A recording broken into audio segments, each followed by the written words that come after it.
Hello dear student, welcome to our channel PKP. आपकी गणित की वर्कशीट 5 आ चुकी है 14 जुलाई की। ठीक है। सो डियर स्टूडेंट्स, यहाँ पर आपको कार्तिक तल क्या होता है, क्षैतिज रेखा, ऊर्ध्वाधर रेखा, चतुर्थांश, मूल बिंदु, एक्स अक्ष, वाई अक्ष, निर्देशांक, भुज और कोटि क्या है, बेसिक इन सबको समझना है। मैं अपने मित्र को एक कागज पर स्थित किसी बिंदु का स्थान कैसे बता सकता हूँ। ठीक है। तो जब इसका ये स्थान बताना हो तो हमें इसको कैसे देखना होगा। तो ये हम एक्स अक्ष और वाई अक्ष ये दोनों कहाँ पर मिल रहे हैं, इस पॉइंट से देखते हैं। तो जो ये पॉइंट होता है यही होता है कार्तीय तल। ठीक है। तो ये बोलता है, ये पूछता है मैं अपने मित्र को एक कागज पर स्थित किसी बिंदु का स्थान कैसे बता सकता हूँ, ये है। तो इसका रिप्लाई आता है कार्तीय तल पर एक बिंदु को निर्धारित करना मदद कर सकता है। चलो इसके बारे में सीखते हैं। मैं भी कृषि कक्षा में एक विद्यार्थी की स्थिति एवं मोहल्ले में अपने घर की स्थिति निर्धारित करना चाहती हूँ या चाहता हूँ। तो सबसे पहले कार्तीय तल क्या होता है ये समझना है। ठीक है। तो इस तरीके से जब भी आपको कुछ दिखाई देता है तो ये क्या होता है, कार्तीय तल होता है। ठीक है। क्षैतिज रेखा क्या होती है, तो ये वाली जो लाइन जा रही है जिसको हम एक्स अक्ष बोलते हैं, ये क्या है, क्षैतिज रेखा है। ऊर्ध्वाधर रेखा जो इस तरीके से होती है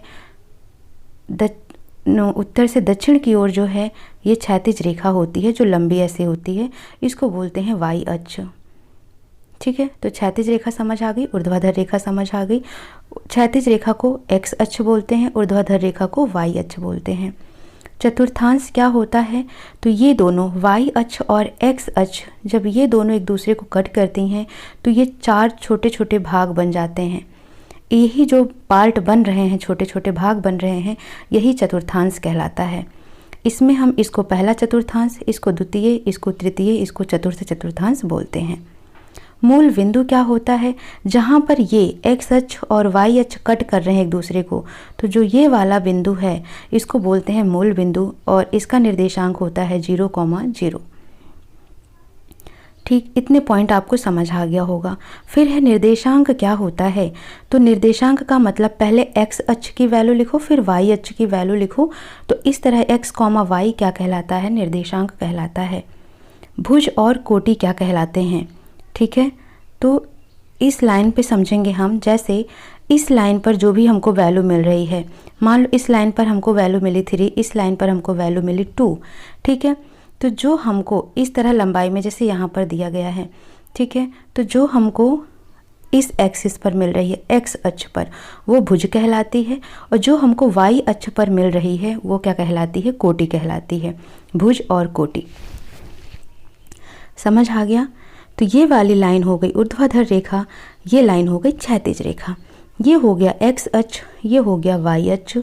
ये दोनों जहाँ एक दूसरे को कट कर रहे हैं वो बिंदु हो गया मूल बिंदु, जिसका निर्देशांक हो गया 0,0।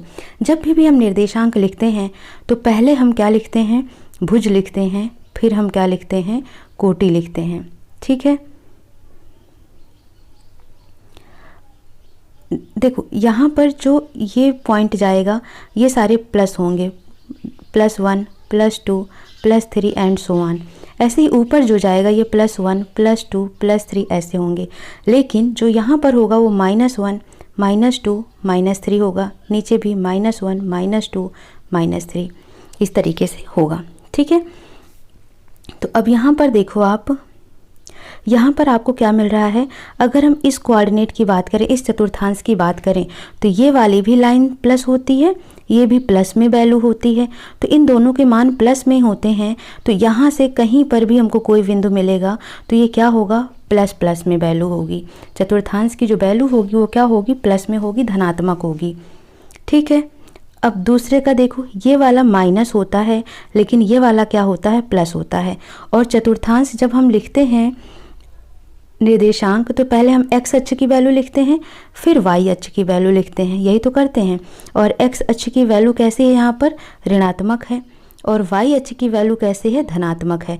तो इस चतुर्थांश की वैल्यू कैसी होगी, पहली माइनस और दूसरी प्लस। अब ये देखो, ये माइनस में होता है, ये वाला माइनस में होता है। तो इसमें हमको दोनों ही चतुर्थांश कैसे मिलेंगे, दोनों ही निर्देशांक माइनस होंगे। चतुर्थांश चौथा देखेंगे हम, ये प्लस में है ना। ये वाला एक्सिस यानी ये वाला अक्ष कैसा होता है, प्लस में होता है, ये वाला अक्ष माइनस में होता है। तो पहले हम एक्स लिखते हैं, तो एक्स हमारा प्लस में है, वाई लिखते हैं फिर माइनस में है, तो इसमें हमको वैल्यू जो मिलेगी प्लस माइनस मिलेगी। तो याद रखना है प्रथम चतुर्थांश कैसा होता है, प्लस प्लस, दूसरा चतुर्थांश माइनस प्लस, तीसरा चतुर्थांश प्लस माइनस और चतुर्थ चतुर्थांश प्लस माइनस होता है, सॉरी तीसरा माइनस माइनस होता है। ठीक है, ये हो गए चतुर्थांश। अब यहाँ पर आपको बताना है, जैसे ये y है, ये x है, तो ये जहाँ मिल रहे हैं ना, तो ये देखोगे इस वाले ब्लॉक में मिल रहे हैं। ये ब्लॉक है, इधर से इस लाइन को खींचो, इस लाइन से खींचो, तो ये कौन सा ब्लॉक कट रहा है यहाँ पर, तीसरा, और इधर से देखो कौन सा, दूसरा। तो यानी कि x पर ये तीसरा है, y पर ये दूसरा है, तो इस निर्देशांक को हम क्या लिखेंगे, 3,2। ठीक है, समझ आ गया आपको। अब यहाँ पर जो x पर होगा वो भुज कहलाएगा, जो y पर होगा वो क्या कहलाएगा, कोटि कहलाएगा। अब आपको कुछ प्रश्न दिए हैं, इसके आंसर्स करना है। निम्नलिखित के नाम लिखिए। कार्तीय तल पर किसी बिंदु की स्थिति दर्शाने वाली क्षैतिज रेखा, तो क्षैतिज रेखा ये वाली होती, इसको हम क्या बोलते हैं, x अक्ष बोलते हैं। लिख लेना आंसर, x अक्ष बोलते हैं। जो ऊर्ध्वाधर रेखा है, कार्तीय तल पर किसी बिंदु की स्थिति दर्शाने वाली ऊर्ध्वाधर रेखा को y अक्ष कहते हैं, इसको भी लिख लेना। इन दोनों रेखाओं द्वारा बना प्रत्येक भाग, ये वाला ये चारों भाग क्या कहलाता है, तो तीसरे का आंसर हो जाएगा चतुर्थांश कहलाता है। क्या कहलाता है, चतुर्थांश कहलाता है।